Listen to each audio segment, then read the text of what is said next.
Now it's time for Straight on the Point with Jesse T. from some undisclosed location somewhere in the world. Now, ladies and gentlemen, here's Jesse T. Well, it's good to be back with you. The Brown Beauty is back on duty. It's the Jesse T Show with you on a Thursday in Southern California, as the real Don Steele used to say at 93 KHJ. It's a thunderific Thursday, baby. That's right. That's how he used to come on every Thursday, way back when the land was a lot different in Southern California. Wow, the traffic is just congested as heck. We are now the Grand Academy Award winner of the 6-time nominee and treasure chest of glory. We win to be the worst, most congested city in the whole wide world. No. Yeah, man. And congested it was. I was doing the back street and the alley action. It was cool today. I got to exercise my non-GPS mode. That's right, the Jesse T mode in the top of the head. And it's good to be with you here. We've got a great show today lined up for you. I don't know how we're going to top yesterday's Maniac show, so I decided to call another Maniac in, my man with the face, the Maccabee face, Mr. David, director, writer, producer, actor, all-around good guy, and he's going to fix my MacBook Pro. Dave Maccabee! Woo! Always a pleasure. Always a pleasure. It's good to be back. It's good to see you, man. Yeah, man. Last time you were like here and I was there on the freeway. You were out and about and I was here, so alone and just in the studio by myself, pantsless. And it was something. Pantsless, huh? Well, you know, when you're by yourself, you get bored. You know, that's true. You do get bored. The problem is my board just don't get it anymore. Yeah, well, that's what she said, right? It is. No, I heard her say it. Oh, thanks. Yeah, I do have a witness. Yeah. Praise the Lord. My butt was bursted today. My confidence of life. I was disillusioned today on the news that I read that the big infamous Marlon Brando had sex with Richard Pryor. That was our dinner conversation last night. I was making a lovely dinner and I just brought it up, and that's what we got to talking about. So good for them. I mean, the 70s were a heck of a time. I mean, from what Quincy Jones said, Marlon Brando would stick his wicket in anything. All of it. And so would Richard Pryor. And apparently would Pryor. So yeah, but that blows my mind, man. Because it blows his other. Yeah, yeah, blew his too. Yeah. Can you imagine Marlon Brando and Richard Pryor, two opposite ends of the coin? That's what Quincy says. And wait a minute, Quincy's drunk. Well, he might be 85 and drunk, but Richard Pryor's wife, Cole. You think so? You see, he doesn't want to. He doesn't want to face the facts. You're just in denial, brother. You're in denial. I feel like it was the 70s. The hero of our 70s, the comedian genius of all time, to George Carlin. Mm-hmm. Two of them. I mean, God. No, I ain't buying it. You're not buying it. Yeah, well, I am. Well, it was. I think it was bought and sold. So, I think so. That's got to be a great SNL scene. You know, Richard Pryor on coke, catching on fire, while Marlon Brando is 400 pounds and barely able to get out of bed. Oh, the smells, the smells. Hey, another film? Maybe? I think so. That's the sequel to Night Terrors. Okay, I get. Yeah. That's right, man. How is Night Terrors going? Let me tell you, folks, David's got a great flick out. It's called Night Terrors. It's been winning a lot of the festivals and award shows. He's gotten lots of traction on it. A lot of people digging it, real big time. We saw the trailer last time we were in here, which kind of led you to want to see more of the movie, which was totally cool. And so how's it coming along with Night Terrors? Man, we had a great season last year. We did a lot of, we were lucky enough to walk away with a handful of awards. Best writer, director, best short. We were really lucky enough to have a great season. And we got picked up on 13horror.com, 13horror.com, and you can now buy Night Terrors for $1.99, and it can be yours forever. Wait, there is more. We will throw in a Ginzu knife, autographed by the very famous John Belushi. Used late night in Hollywood by Richard Dreyfuss, because he gave it to his friend Richard Pryor to cut the coke, baby. But wait, There is more if There's you buy more. right now. 1-800-GINZU Night Terrors. David McAbee will allow you to touch his beard. I will. No, that's if you buy 2 copies of Night Terrors, you can touch my beard for free. If you buy 1 copy, another $1.99, you can touch the beard. Wow, that's great. So it's got a good run last year. We had a great run, and I mean, you know the cast, you know Lorene Right. well, and she was amazing in the film. And Yeah, she's thanks to her, terrific, she's isn't she? great. We had such a good time making it, and she was just so helpful with getting the word out there for Night Terrors. We had a great run, and I'm just super happy that we had the success that we had with it. So now is it going on but beyond the website watching? Now, did you get a distributor in theaters anywhere? no like theater that? distribution. It's really straight- easy for me to say. Yeah. You know? It's the theater, the distribution. But no, we were lucky enough to get 13horror.com to pick us up, and you can own it right now for $1.99. And we had a good time. I'd still love to extend the Night Terrors universe and put it and make it into a full feature-length film. Right now, it's just a 20-minute short, but we had a great time with it. Lorene was great. Alexa was great. Jack Grisham from TSOL was amazing. And we had a great time making it. I had a great time last season putting it in a number of theaters down here. Yeah. It actually showed in Canada. So I saw some of the Facebook updates, man. Instagram updates. You were buzzing around a little bit. Buzzing, man. That's kind of cool to see something you put a lot of work in. We talk to a lot of people here at all points of their career. Folks who are just starting out, folks who've been out for a long time and coming back, iconic people. People are, making the big bucks. People are barely making bucks. All kinds of people in the industry we talk about. And it never ceases to amaze me, the anticipation and the excitement from the creative point where you come from. That's got to be just like your heart just is flipping and flopping when that thing comes out. And you're just like, how does that make you feel? What do you feel when it's starting to break like that a little bit for you? I think that's why whiskey was invented, to calm your soul, to calm everything down. But it was great. I mean, every time we showed it, people had good things to say, and it's neat. I mean, it's great to watch something you end up writing for fun and then making for real and then showing it to people and people actually liking it. Yeah. So it's a great feeling. I want more of that. It's really addictive, isn't it? Yeah, I can see where it can be addicting. But, you got to keep yourself grounded, because just as much as the highs are high, the lows are low. So as long as I just feel like I'm writing stuff that I like, then hopefully people will like it too. I talked to recently, maybe a couple of months ago, Larry Cohen, the Yes, great guerrilla shooter of all Yes. time, and Schlockmeister himself. oh man, I mean, the guy could make things happen out of nowhere with no money, and still every one of his films, he said, made money because he didn't spend a lot of money. And that's the days that you could, use the parade of police coming down Brooklyn, Fifth Avenue in New York, coming down in a parade, and you could jump out there in a cop's uniform as an actor and use that. Just do it. And just do it. Go. Of course, you can't do that now. Well, one of my highs for Night Terrors was going to Larry's house and showing him Night Terrors, and he looked at me and he said, "You made a good movie, kid." And I was like, really? Oh, that was it. I packed up my bags, moving out of LA. That's it. Yeah, that was you got the A-OK, USDA grade from Larry Cohen. He said, "You made a good movie, kid." And it was. That's like a childhood dream right there. I grew up going to the video store in my hometown and getting the Alive movies or Maniac Cops or The Stuff. So all of those Q. In renting those as a kid, so watching him watch my movie and then giving me a compliment. That's going on the headstone. And one of the things he said, though, which I think is fascinating, as I'm goofing around with two of our cameras here, goofing around with it. Here we go, trying to get this. There it is. We're getting it all lined up here. Hi, Mom. Hi, Dad. Hey, say hi. Facebook, Instagram, live stream, Periscope, Tumblr, Twitter, LinkedIn, Grindr, gotcha. Blogger, everything. We're on everywhere. You're everywhere. It's like going out on a date, right? We'll go Dutch, but the rest of the night is on you, baby. Literally. So one of the things that Larry did, though, which I think is terrific, and one of the things that he talked about, and I never quite thought about it like this, was he started out in TV as a writer.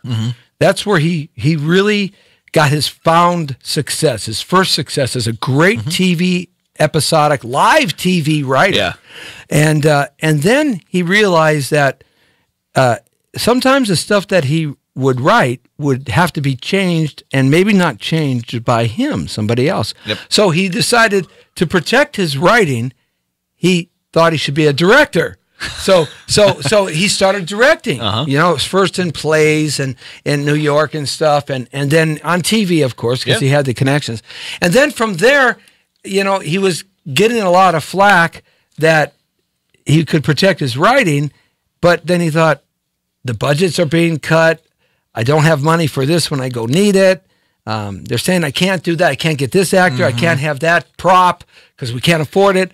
So he thought, well, I got to protect the directing aspect of it, the creative part. So I'm going to become a producer, right? And, you know, isn't that the way it is? You got to kind of protect yourself all the way around. Of it, man, because you have a vision that you want to see be made, and you don't want people screwing with it. So you become the writer, the director, the producer, the actor, the design. Like you try doing it all. And his career shows that. I mean, he's successful at doing all of the movies that I loved watching and making a living at it. Because they were exciting, they were fun. You never knew what was going to go on. No, even though they were B movies, a lot of them were considered B movies at the time. But the fact that he didn't have a lot of overhead, and he could make money at it. He could make money at him, and I remember being young enough and watching his movies and going, I could do that. Right. I can make that. Right. You know, like give me a little money. I can make that. You could do that. Yeah. I can do that. And put me in, coach. Put me in, coach. I'm ready. And I mean, still to this day, I'm saying it on air here for the first time. So hopefully I'm putting it in the universe. So that means it'll happen. Is I want to remake the stuff. Yeah. I want to remake that movie. You really do. I want to, man. If Larry gave me the okay, I still think it'd translate to today's audience. It's a great movie. So much of that does. I was listening, of all things, to a Teddy Pendergrass song, Harold Melvin and the Blue Notes. And that may have been before your time, but certainly was in the 70s of my time growing up as a young teenager into an older teenager, because in 80 I was 20 years old. But he had a song called, we had a lot of songs. One of them was Close the Door, Baby. Another one was Get Close to Me.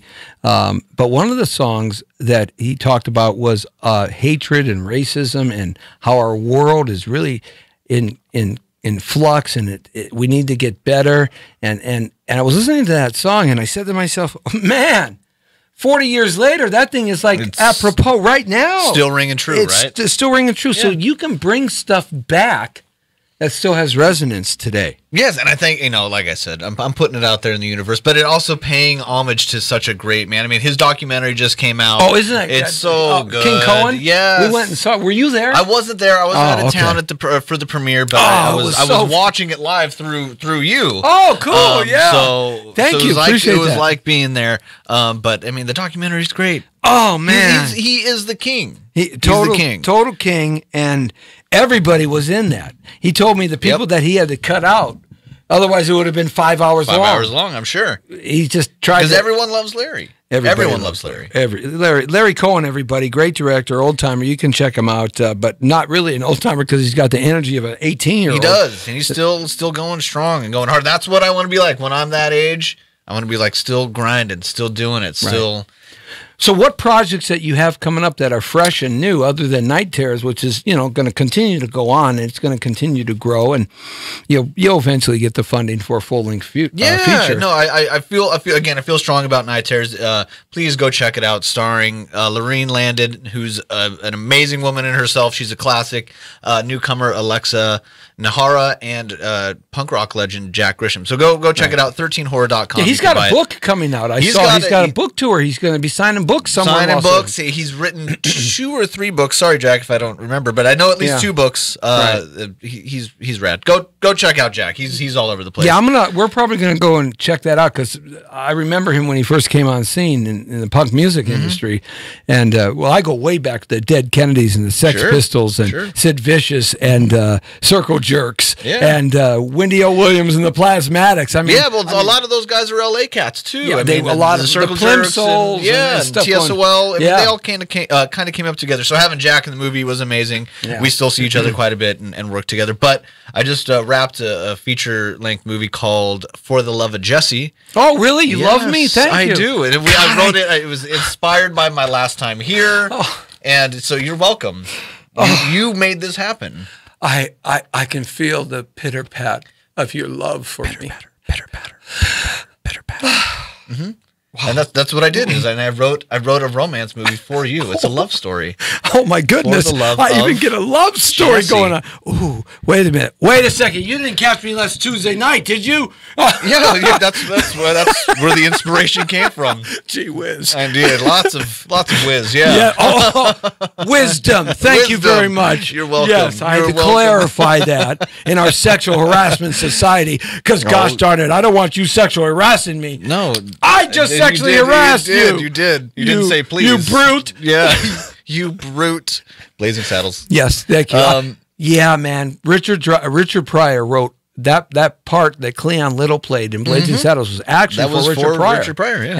And he was doing something else. He couldn't. I had a commitment, and so he ended up writing all of the lines for Cleon Little. Yeah. And now you look back at it, nobody could have ever played that sheriff like Cleon Little. No. I mean, I remember watching that movie far too young and not getting any of the jokes.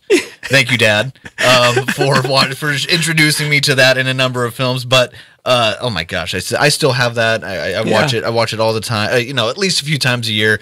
My girlfriend doesn't get it, but it's a different era. It's a different time. They don't let any rock go unturned. No. They get the dancers in the pool with the guys farting, the cowboys farting, who are real macho. Then all of a sudden they fall in love with the chorus boys. Yep. And then they got all the racial slurs and all the double entendre jokes and it's just Mel Brooks Genius. At his best. Genius. Maybe Young Frankenstein was close to that. Yeah, I mean, Young Frankenstein and Blazing Saddles, neck and neck. They're neck and neck. But maybe the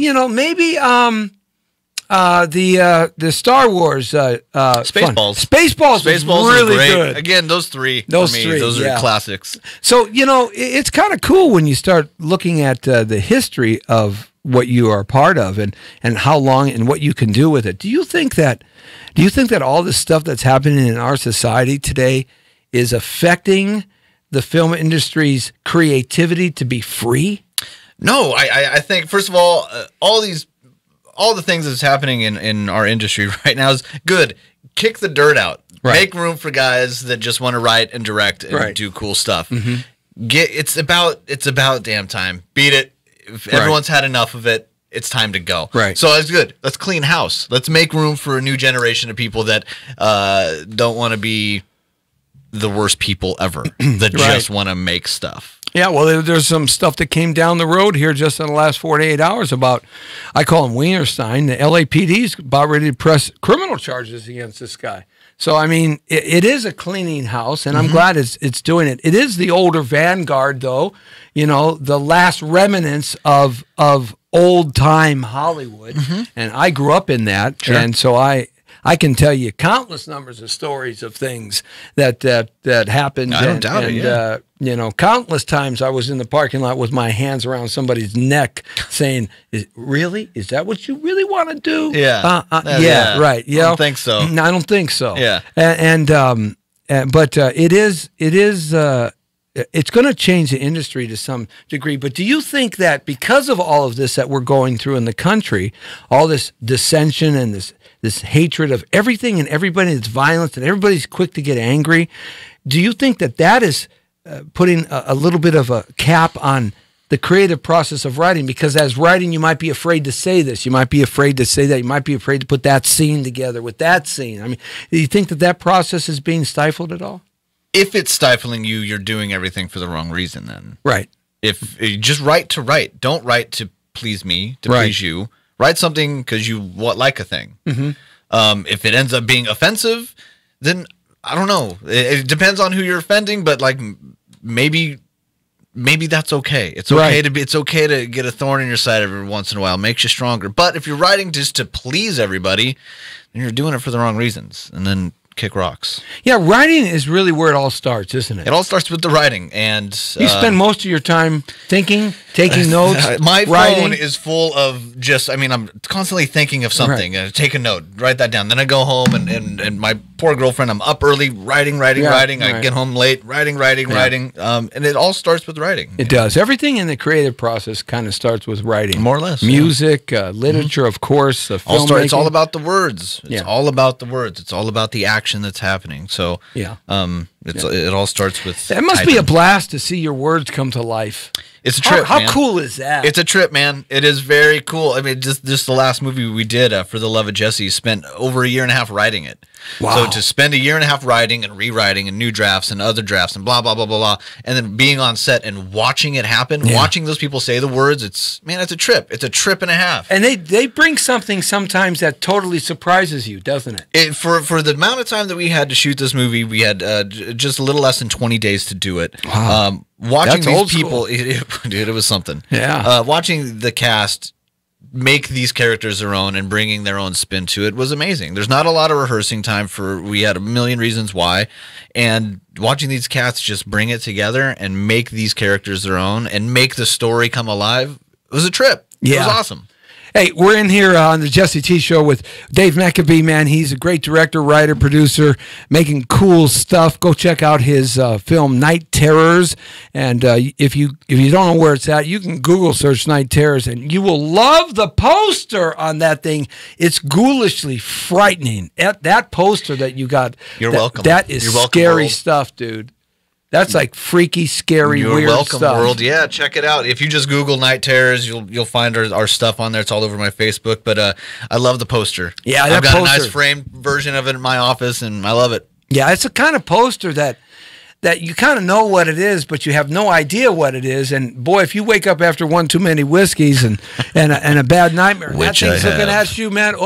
That's a frightening thing. Yes, and coming at ya. and that was the point. Is when I started writing the movie in my head, I was like, let's go old school. Let's go 80s with it, where they would just make the idea, the poster, Right. and then write it from there. Right. And I kind of did that. I Yeah. mean, I had the idea for it, and then did the poster, and we did it. But I wanted the poster to suck you in. Well, it sucks you in, man. Good. Whiskey, gin, or vodka? What's your fave? Oh, whiskey. You like that? Yeah, whiskey. Bourbon?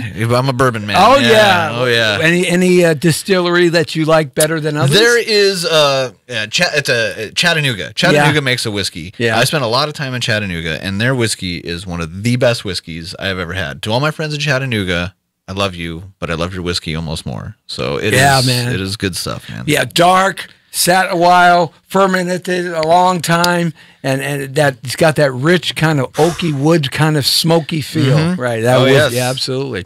Yeah, gin and vodka, man. That's just kind of drinking. That's drinking like straight water that's got a kick, but whiskey's got some style. to it, Whiskey's got a lot of style to it. We're talking back bar stuff there, man. Absolutely. But watch out, it might kick you. It might kick you a little hard. It does. It kicks especially back. My Kicks like a favorite mule. when I don't drink, and it's been I drink enough for the both of us. Thank so you, it's all right. thank you. You keep doing that. 22 was the last time that I partook in drinking. Good for you. And not for any reason. It wasn't a refreshing taste to me. The fact that I ran around naked, on top of cars for 3 hours in the parking lot had nothing to do with it. Zero to do with it. No. You just call that Tuesday. That's all, you know. That's right. And pictures were all in the Inquirer. Had nothing to do because that's all. That was our Facebook of the time. That was TMZ. That was your TMZ. If you then, made man. the Inquirer, baby, you made life. And you did. You did. You made it. You made it, man. Yep. All the moms and the girls and the ladies at the cash register at the grocery store would see picking you. it up. Oh man, look what Jesse's doing now. Yes, he's on a Ford Explorer. Exploring. But I liked rum. See, I can't. It's too sweet for See, me. that's dangerous, man. Dangerous, That's sweet stuff. Rum drinks. Oh yeah, man. I loved rum. I need a strong drink because I feel like we got to battle for a little while. me and the drink, we got to battle. If it's too sweet. Hey Lee, where are you at? I need your help. That's how we call. That's how we call for the help around here. I love it. Lee's gone. Hey Lee. Lee, he needs you. He's probably out waxing down his car. He's waxing something. Well, I don't getting too involved there. He's taller than me. So what are you going? What have you been up to, man? I mean, just kicking it. I've been busy with For the Love of Jesse. We had a great cast. Randy Wayne, Brie Blair, Mandala Rose, Tony Denman, and of course the lovely, the fabulous, the amazing Adrienne Barbeau. I like that name. Yes, Adrienne Barbeau, another classic. I mean, Fog, Escape from New York, you name it. She's been around forever. Right. And we were great. So we're busy in the editing process now. Yeah, it's all about the work for actors, you know. Sometimes a lot of actors that have been doing a lot of things over their careers and have had a long career, they'll work to work. And that's really what it's about. You got to keep working. You got to keep working. And that's what Adrienne brought to the cast. I mean, Right. she's a very seasoned actress, and she was there asking the right questions, wanting to be directed. And we had a great time. We shot in Wickenburg, Arizona. Oh, And we were in Arizona for almost a month. wow. Just doing it, making movies. And so it should be I should have a finished film hopefully mid this year, May, I'm guessing. And then we'll start that festival circuit all over again. It all over, huh? All over, starting it over. But this is a different beast. This isn't horror. Yeah. I wrote a love story. How do you go from writing a horror to a love story? I know how you can write a horror and then get to love, but Aren't wait a all minute. love stories full of horror and scary? Aren't all love stories about the scary? You know what people are thinking now that I just said I was going to write a horror and get to love. No, and they believed you. I know, That's but- why people tune in. That's right, but I am going to write a horror. Horror. Yeah, I have a problem with that word. It's a tricky one. It is. Because people might, and then they think. It's like when you walk up to a girl in a bar and you say, "Look, do you like films, or do you like to go out and well, you want to go get some horror?" I tried saying that a little bit. Did and it then, work? no, because they don't. Of course, look at me. Of course, it doesn't work. No, want to go get some horror? Yeah. Horror. Right. Hard H, not WH, not soft. Horror. But that's crazy to go making a love story after Love that. story, man. It was a good. It was something different, and we really pulled it off. Thanks to my amazing cast. Right. So thank you, amazing cast and amazing crew, amazing director of photography. Yeah, you David can't do it Smith. alone. No, it's a team effort. Yeah. So it was good. I'm excited to show the world. I'm starting to watch cuts of it right now, and it's Wow. coming together. We're gonna pull at those heartstrings. Very I'm nice. gonna Oh, make you, no. Last one I made you No. scared. This one I'm gonna make you cry. Oh God, why are you going to do that to me for? Because I'm a bad guy. You're a bad I'm a bad man. guy. You're an evil man. Evil man. Well, I want to scare you, then I want you to fall in love, and the next one, who knows? What's the Maybe next one gonna be? I'll take you to Mars. I don't know. We'll see. No, my next one, it's an action movie. No, you can take me to Venus. Oh, yeah? Yes, I'm sure. because men are from Mars and women are from Venus. I remember that book.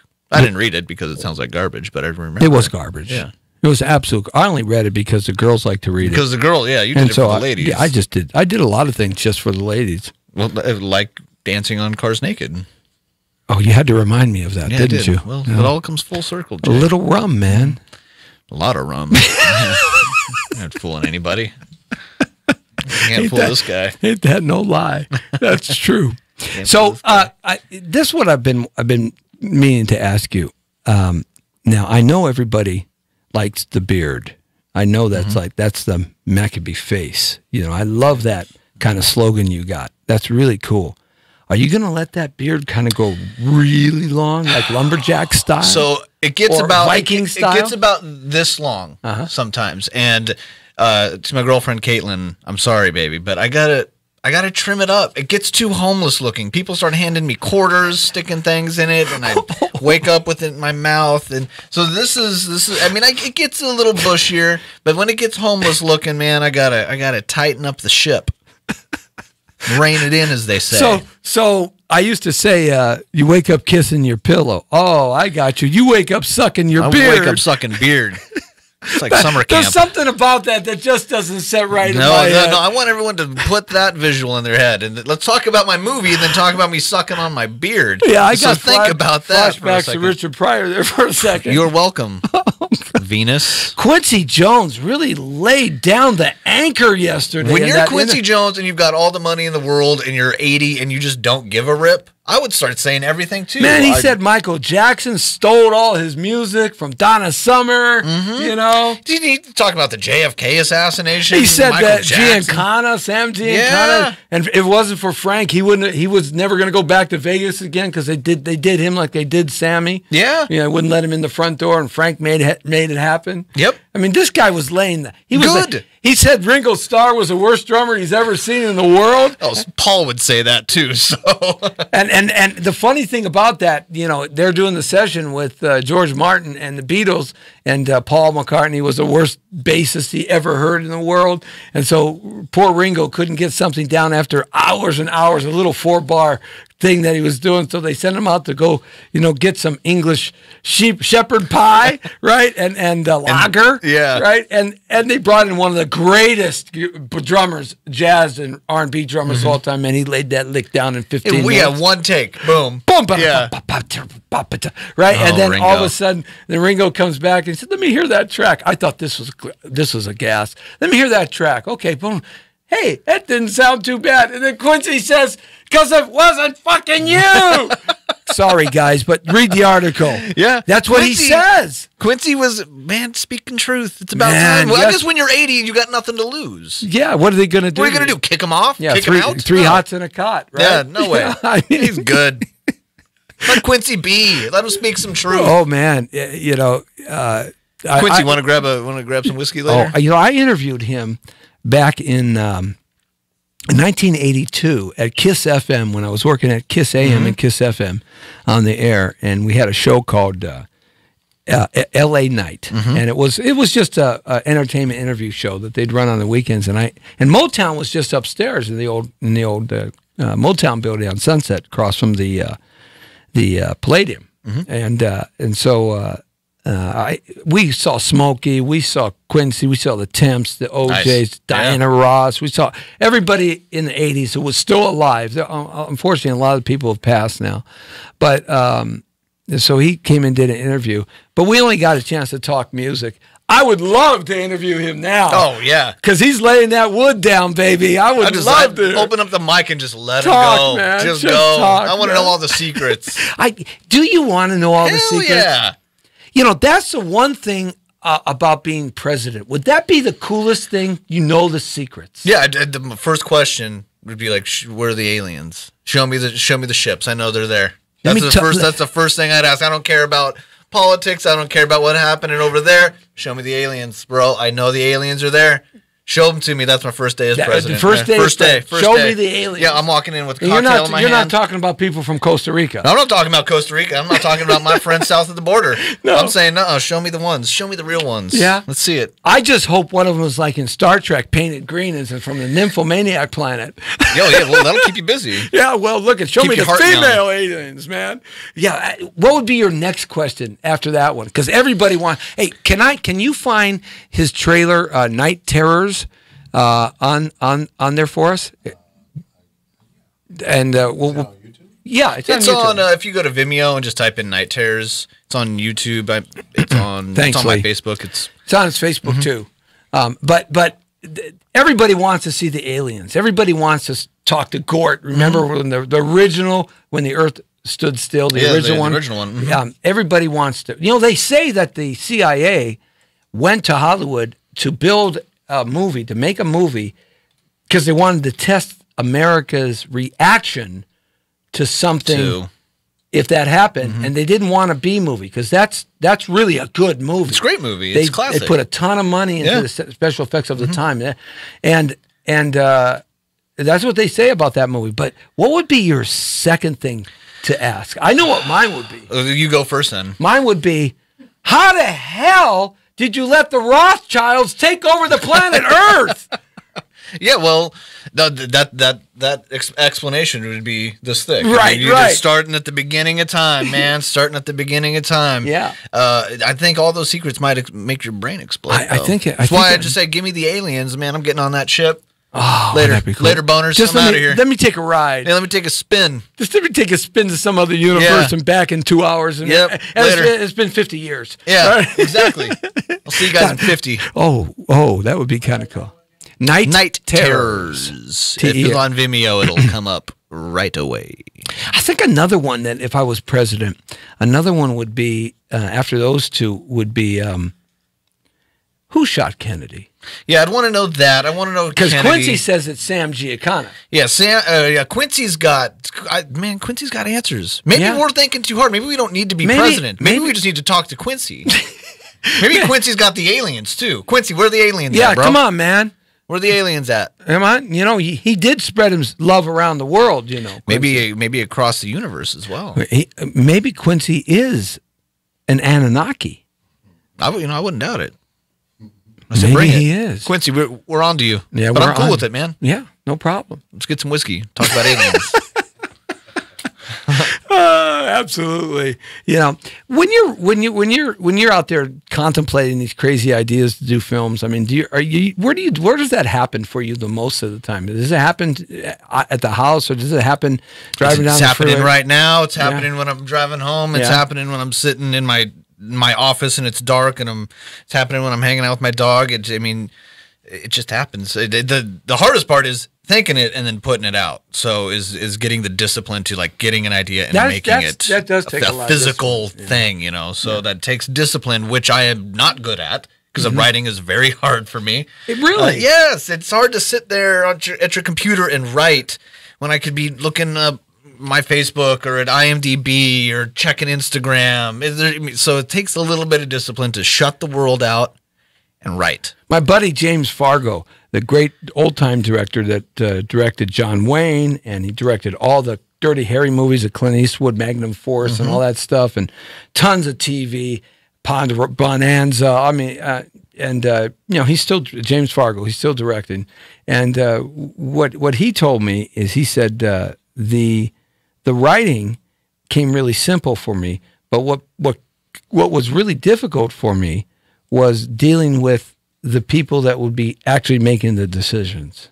Yeah, no, that because as a director, everybody thinks the director is actually where the buck stops, and it really isn't, is it? It's not so much anymore. I think maybe back in his day, at certain levels, it's different, you know. But not any. Everyone's got input. The people who have money have input. The people who got you to the money people think they have input. The actors, you know, everyone's got input. So I think it's about finding which voices matter, and hopefully it's yours at the end of the day, and you stick to it. Yeah, because Larry Cohen talks about, you know, where they fired him off a set a couple times because he wasn't willing to do or wanted to do, and they didn't want to do it or whatever. There was a disagreement, so he split. I mean, everybody has the same kind of stories in that part of the process. Yeah, you can only get pushed so hard, and hopefully you can stay strong to, you know, to your voice. And if it means getting fired, so be it. Sometimes, Don't fire me, by the way.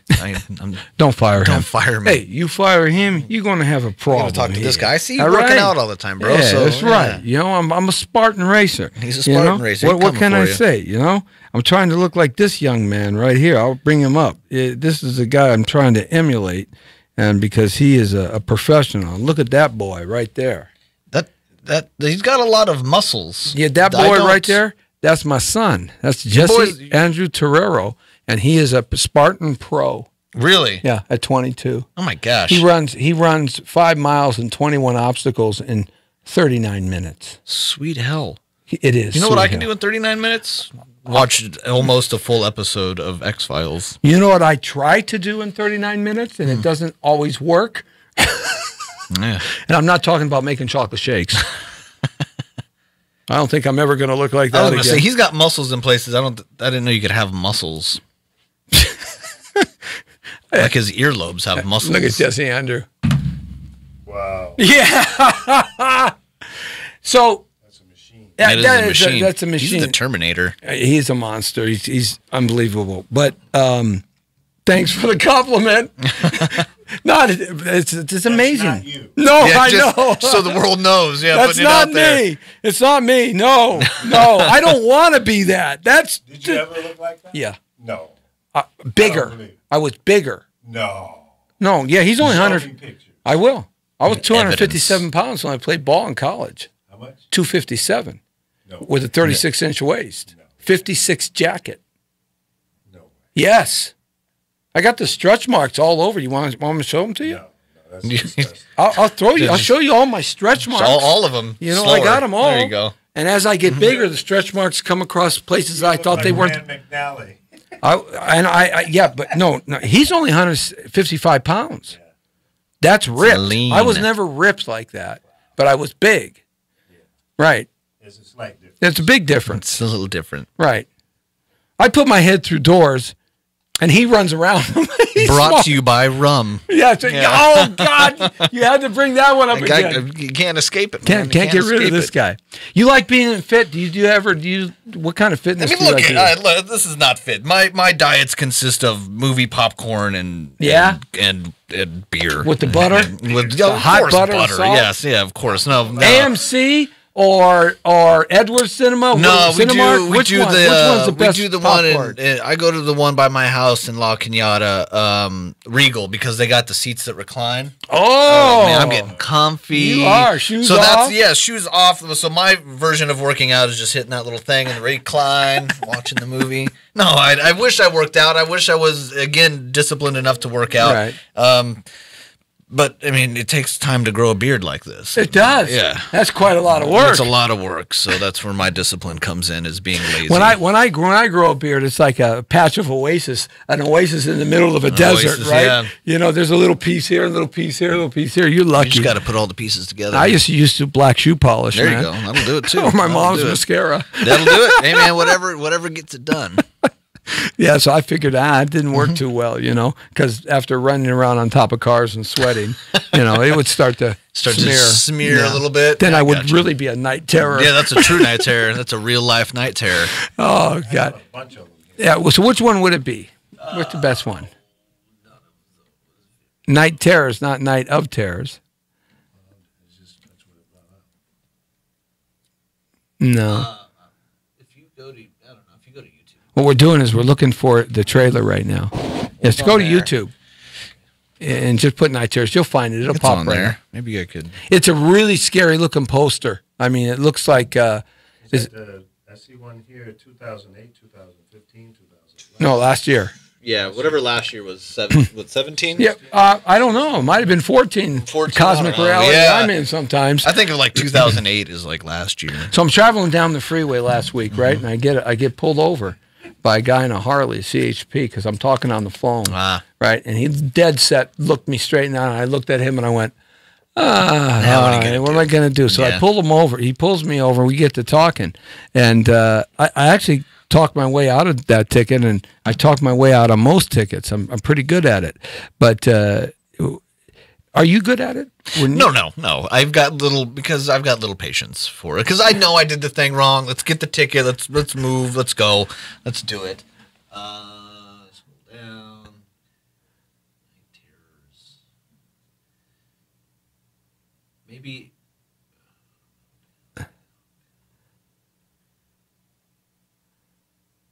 Maybe if I look up on Vimeo, maybe I can find it because usually it pops up super quick. This is good radio. Yeah, it is. It's actually, we're watching you work. It's kind of cool. Yes. He's got his stuff here. He's got his pad. We're looking for his trailer. This is the real deal. The real deal stuff here. No, he'll find it immediately. Yeah. So what we're doing is we're looking for the trailer night terrors. Guys, you got to go see this movie. It's a short film, and you can pay for it and watch it online. It is really scary. If you like horror pictures, and horror pictures seem to be the pictures of the world, don't they? The world loves horror. Because it's fun to be scared. It's fun to watch something that you don't know what's going to happen. Yeah. Is that sort of like Tommy Wiseau and The Room? That was a bold picture. But Disaster Artist really is reaping the rewards of that. And That's one. Is that it? Okay. That's the trailer. Okay, that's the trailer. Okay. Yeah, I mean, a guy makes the worst movie, spends $6 million. Drives me crazy. I mean, spent $6 million in 1980. No, it was 2000. It was 2001 or 2 or something. Almost 20 years ago. Yeah, still $6 million. $6 million. What's that worth? $9 million today? $6 million didn't know what he was doing, made one of the worst movies, if not the worst movie. It's like Plan 9 from Outer Space and The Room. It's up there. It's worse. And all of a sudden, my buddy Ed Losey, the great PR and publicist, if you need a publicist, Ed's the best. And iconic guy, been around 40 years or so. Everybody does stuff for Ed. And he gave him the idea to make it in the late night theaters to rival the Rocky Horror Picture Show concept. And people do that. People show up at the theaters. They're reciting the lines. They're dressing up. Yeah, they're having sex. They're having sex. Fake sex up there. Yeah, and yeah, because there's a scene in there where he's making out with his girlfriend, who kind of double backstabs him a little bit, and it's the funniest scene of all times. Well, hi, Mark. Yeah. And now he's got Franco directing him, and Disaster Artist. Disaster Artist which is doing well. Well, I think that should have won. James Franco should have won the SAG award and stuff. They took it away from him because of the controversy. The whole thing he's going through, and it's a shame because that's a great movie that he made, and it's not going to get the Academy stuff. They're going to give it to Winston Churchill. Oh yeah. They're going to give it to Gary Oldman. That's a shoe-in. Yeah, unfortunately. Yeah, I didn't see it, but I'm sure it's great. I've seen, it's a great movie. I'm sure it's great. Yeah, but it's just the shoe-in. It's just it's the easy pick. James Franco pulled off Tommy Wiseau. Like hearing those guys talk side by side, you can't tell the difference. You can't tell the difference. Right. It's just so good. Now I'm gonna go have some whiskeys tonight and watch The Room. Oh, that's how you have to watch it. So a lot of times you don't have to have the greatest movie to have the greatest audience. No, you can write the worst movie ever made and get invited to the Oscars. In fact, that's what they did with that movie. Talk about reverse marketing, reverse engineering. Ed said to Tommy Wiseau, who didn't like it, he said, look, we're going to promote this at all the film schools around Los Angeles.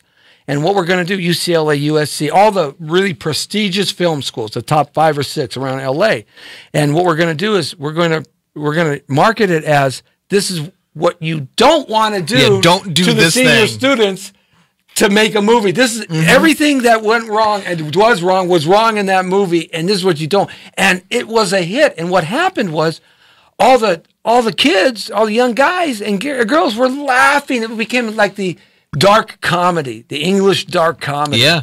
So, I mean, you just never know, man. And it's so crazy because it's not a good movie. But it also goes to show you, if you just do a thing, people might watch it. And that's kind of what we were talking about earlier. Just do it. Just do it. If you got the itch, scratch it. Just write the damn thing, direct the damn thing. And it really doesn't matter what people think, because people are going to think what they're going to think. People are going to think no matter what. Just do it. Just do it. Right. Stop making excuses, which is what I had to tell myself. Just stop making dumb excuses and make a thing. Yeah. And we made Night Terrors, which is really good. And we're gonna let me see what time. Yeah, let's play the trailer here. Set this up now, even though we talked about it for a few minutes. But set Night Terrors up. Sure. It's again, Lorraine Landon stars as a very alcoholic, emotionally abusive mother to her daughter who's bound to a wheelchair, and this daughter, Abby, draws things, and at night those things come to life. So Abby is not only haunted by her drawings, but she's haunted by her mother, who likes to booze it up. Wow. Night Terrors, everybody. Check it out.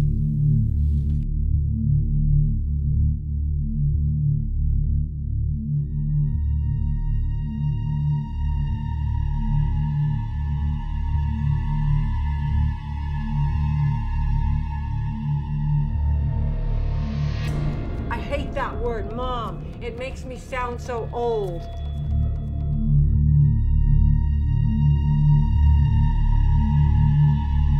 I thought I'd draw you something to celebrate you getting the part. But she's got talent. She's a great pain in my ass.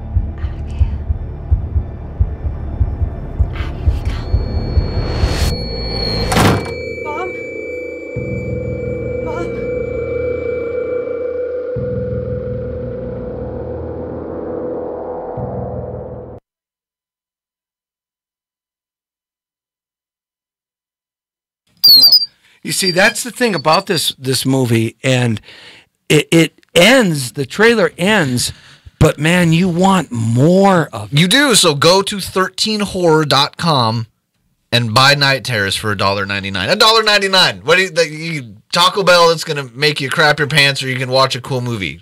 Go watch a cool movie, and maybe get Taco Bell too. I don't care. And crap your pants. And crap your pants. Do it all movie. at the same time. $1.99. It ain't hurting anybody. You want good movies? 13horror.com. Absolutely. And Jack in the Box, those tacos are the best. Oh, they're so good. I know what I'm doing tonight. Dollar taco. Oh, yeah. Dollar I could eat, taco. and they aren't even tacos. I don't know what the hell they are. No, you know, it's best not to ask. Yeah, whatever's ask, in there, just they keep sure are good. Putting it in your mouth. I could eat 20 of those in one setting. I can't eat any of them anymore. Sounds like a dare. Well, you know, yeah, we used to do that. When I played ball in college, we'd go and we'd raid the local Jack in the Box. You know, 3 or 4 or 5 football players, right? And we'd buy hundreds of them. We'd clean out the boxes so they wouldn't let us in. They wouldn't let us come by there something anymore. out. Because, you know, then they had to say, we don't have any tacos to anybody else, right? So they would chase away. Oh, yeah, those are the best. Fat burgers, veggie burgers, fat burgers. You like, what kind of food you like? No, again, just look at me. I like all of it. I like all the food. And if it's got meat in it, I want to put it in my mouth. Really? Yeah. I'll say that again slower Yeah. for all your listeners. If it's got meat If in it's it. got meat in it, I want to put it in my mouth.